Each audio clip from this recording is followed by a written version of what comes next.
আসসালামু আলাইকুম ওরহমতুল্লাহি ওবারাকাতু। আশা করি সবাই ভালো আছেন, সুস্থ আছেন। আলহামদুলিল্লাহ আমরা ভালো আছি, সুস্থ আছি। আজকে আমাদের বাড়িতে ইফতারির আয়োজন করা হয়েছে। দেখতে পাচ্ছেন মুরগি কাটা হচ্ছে। মুরগি কাটছেন আমার ছোট চাচা হেলালুর রহমান, তাকে সহযোগিতা করতেছি আমি। ইফতারি রান্না করার জন্য সকাল থেকে পেঁয়াজ, রসুন, গাজর, আদা, মরিচ, শসা সব কাটাকাটি চলতেছে।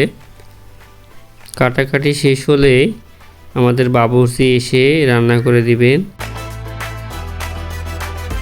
রান্না করার জন্য আমাদের বাবুর্চি চাচা চলে এসেছেন।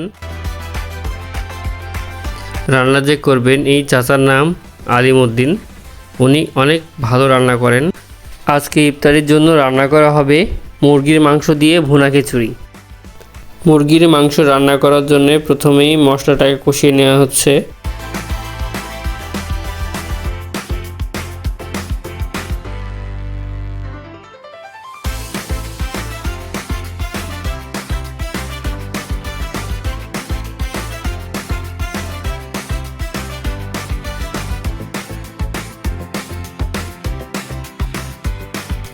খিচুড়ি রান্না করার জন্য প্রথমেই তেল দিয়ে তারপর রসুন কুচি এবং পেঁয়াজ কুচি দিয়ে ভালোভাবে নেড়ে নেবেন।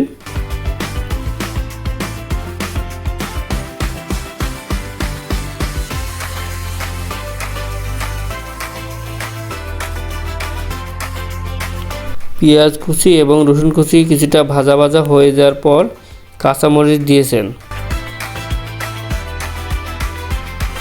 এরপর কিছু আস্ত গরম মশলা দিলেন। মশলা দেওয়ার পরে কিছুক্ষণ নেড়ে ভেজে নিলেন।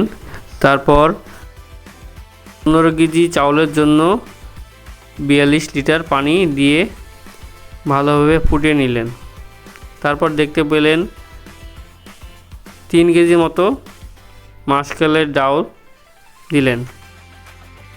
এরপরে 15 কেজি চাউল দিয়ে ভালোভাবে মিশিয়ে ভুনা খিচুড়িটি রান্না করা হবে।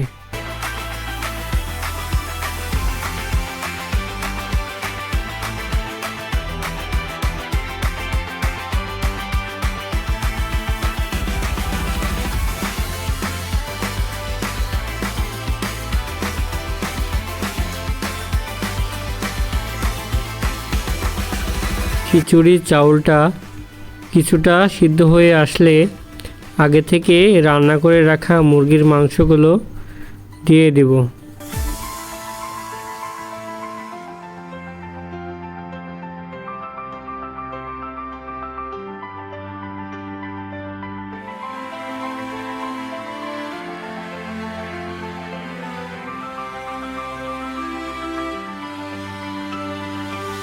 দেখতে পাচ্ছেন আমাদের ভুনা খিচুড়িটি রান্না করা হয়ে গেছে।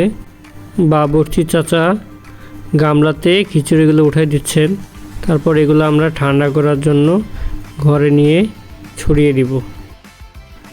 খিচুড়ি ঠান্ডা করার জন্য বিছানায় পলি বিছিয়ে খিচুড়িগুলো ছড়িয়ে দিয়েছি যাতে তাড়াতাড়ি ঠান্ডা হয়ে যায়। খিচুড়ি ঠান্ডা হওয়ার পর প্যাকেট করে প্রতিবেশী এবং আত্মীয় স্বজনের বাসায় গিয়ে দিয়ে আসব। আমার ভিডিওটি যদি আপনাদের ভালো লেগে থাকে তাহলে অবশ্যই আমার চ্যানেলটি সাবস্ক্রাইব করে দিবেন আর পাশে থাকবেন। দেখা হবে অন্য কোনো ভিডিওতে। সেই পর্যন্ত ভালো থাকবেন, সুস্থ থাকবেন। আল্লাহ হাফেজ।